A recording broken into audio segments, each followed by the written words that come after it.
दोस्तों नमस्कार। मैं सुनील कुमार।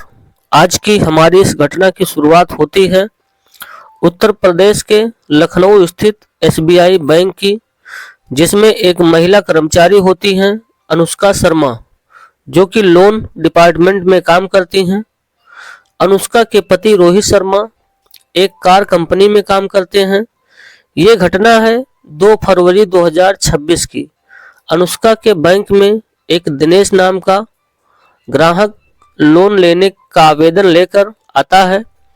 अनुष्का के चैम्बर में जब दिनेश जाता है तो पहले उन्हें नमस्ते करता है और फिर अपना लोन का आवेदन होता है उसे अनुष्का शर्मा को देता है। अनुष्का शर्मा भी एक स्माइल देते हुए बैठने के लिए कहती हैं। दोस्तों, अनुष्का एक बेहद सुंदर और आकर्षक दिखने वाली एक शादीशुदा महिला होती है और दिनेश भी काफी हैंडसम और स्मार्ट लड़का होता है। अनुष्का दिनेश को काफी अच्छी लगती हैं और अनुष्का भी दिनेश को देखते ही उस पर फिदा हो जाती हैं।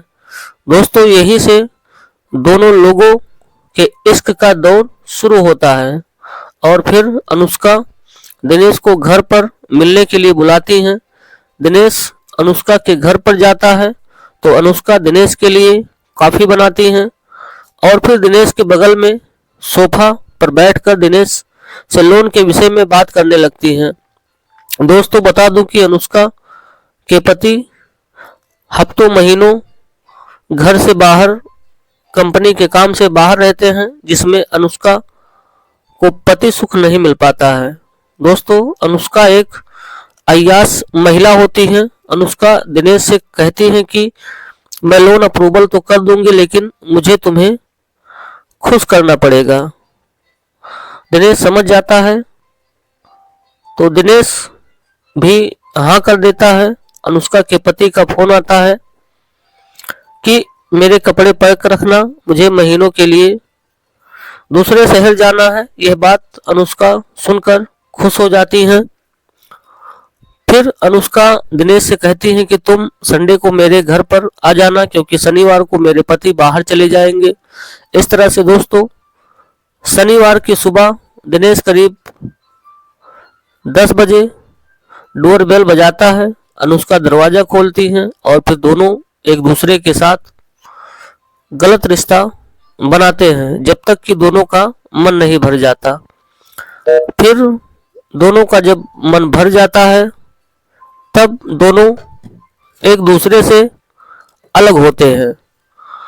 फिर यही सिलसिला आगे भी चलने लगता है। अनुष्का दिनेश के लोन दिलवा देती है।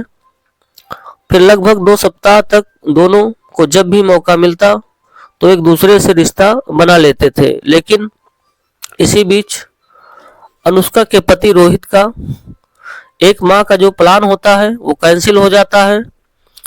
अब वो 15 दिन पहले ही काम पूरा हो जाता है, यानी कि रोहित 15 दिन के बाद ही घर के लिए रवाना हो जाते हैं। लेकिन जल्दबाजी में रोहित अनुष्का को अपने आने की जानकारी नहीं दे पाते हैं और इधर अनुष्का बिल्कुल बेखौफ रहती है 1 महीने के लिए। फिर एक दिन अनुष्का दिनेश को घर बुलाकर गलत रिश्ता बना ही रही होती है, जब तक कि उनके घर में डोरबेल बजता है। लेकिन दोनों एकदम रिश्ता बनाने में बेसुध थे। दरवाजे की एक चाबी रोहित के पास भी रहती है, तो जब डोरबेल पर भी दरवाजा नहीं खुला तो रोहित चाबी से दरवाजा खोल लेते हैं और घर के अंदर आ जाते हैं। घर के अंदर जब आते हैं रोहित तो देखते हैं उनकी पत्नी अनुष्का दिनेश के साथ गलत रिश्ता बना रही होती है।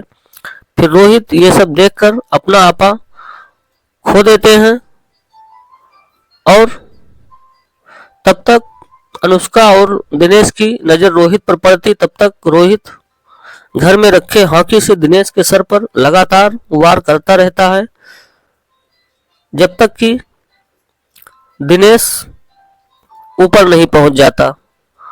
फिर पत्नी अनुष्का का भी गला दबाकर उसको भी यमराज के पास भेज देते हैं। शोरगुल सुनकर मोहल्ले के लोग आ जाते हैं और फिर पुलिस को तत्काल सूचना दिया जाता है और फिर पुलिस रोहित को गिरफ्तार करके न्यायालय के समक्ष पेश करके जेल भेज देती है। दोस्तों, इस घटनाक्रम को सुनाने का मेरा उद्देश्य किसी का दिल दुखाना नहीं है, बल्कि आपको समाज में इस तरह से घटित हो रही घटनाओं के बारे में अवेयर और जागरूक करना है और आपको सावधान करना है। आपको ये घटना कैसी लगी कमेंट बॉक्स में अवश्य बताइएगा।